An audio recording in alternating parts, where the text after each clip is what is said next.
Pessoal, ontem a gente estava aqui ao vivo no Morning discutindo o discurso de abertura, né, do presidente Jair Bolsonaro lá na ONU. E tivemos a possibilidade de acompanhar a fala em tempo real e comentar tudo que foi dito. As palavras foram bastante contundentes e é meio aquilo que eu falei, né? Quem gosta do Bolsonaro amou o discurso. E quem não gosta, odiou. O presidente, entre outros pontos, responsabilizou o índio e o caboclo por incêndios na Amazônia. Afirmou que o Brasil é vítima de uma campanha de desinformação e fez um apelo ainda à comunidade internacional pelo combate à cristofobia. Ô Vini, como é que foi a reação ao discurso de ontem do presidente Jair Bolsonaro?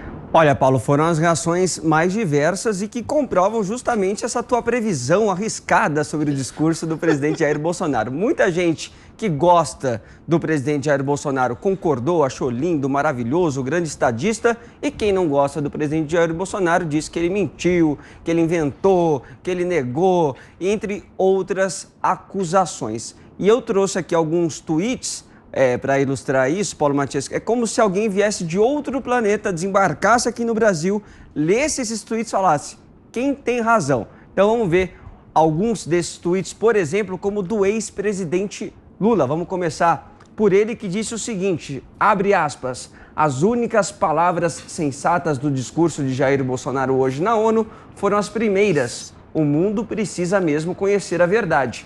Mas na boca de uma pessoa que não tem compromisso com a verdade, até esta frase soa falsa, fecha aspas, para Lula. A deputada federal Carla Zambelli, apoiadora de Jair Bolsonaro, já disse uma coisa completamente diferente, uma avaliação completamente diferente da do ex-presidente Lula. Olha o que ela diz, abre aspas.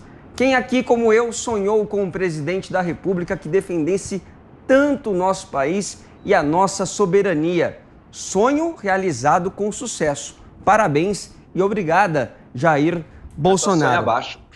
Pois é, Joel. Aí temos também o Cid Gomes, o retroescavadeira Cid Gomes, irmão do Ciro, que disse o seguinte, abre aspas para ele. Bolsonaro continua envergonhando o país. Em discurso na Assembleia da ONU, voltou a exercer a negação como método. Negou os incêndios na Amazônia e no Pantanal. Negou a incompetência para enfrentar a pandemia. Como sempre, transferiu culpas, como sempre, se apequenou. Palavras, portanto, de Cid Gomes. Por outro lado, a deputada federal Bia Kicis já foi num outro sentido. Disse o seguinte, abre aspas, o discurso do presidente Jair Bolsonaro da ONU foi o discurso de um estadista. Manteve a altivez que um chefe de Estado precisa ter na defesa da soberania do seu povo. Essa eu acho que o Joel Pinheiro deve ter gostado bastante aí do que a Bia Kicis disse. Para finalizar, João Amoedo, ele foi candidato à presidência. Olha lá, esse é imparcial. É o ex-chefe do pau. Muita gente. Aliás, é o imperador do novo. Pois é. Aliás, muita gente dizia que o Amoedo apoiava o presidente Jair Bolsonaro. Teve muita gente que votou no Amoedo no primeiro turno, depois votou no Bolsonaro no segundo. Exato. Ele não é um cara de esquerda, nada disso, então. Pois é. O Amoedo disse o seguinte, Joel, ó, o discurso de Bolsonaro na ONU segue o padrão. Fala algumas mentiras, transfere as responsabilidades, não reconhece erros, culpa a imprensa, se coloca como vítima, diz que está tudo ótimo no Brasil e mistura Estado com religião.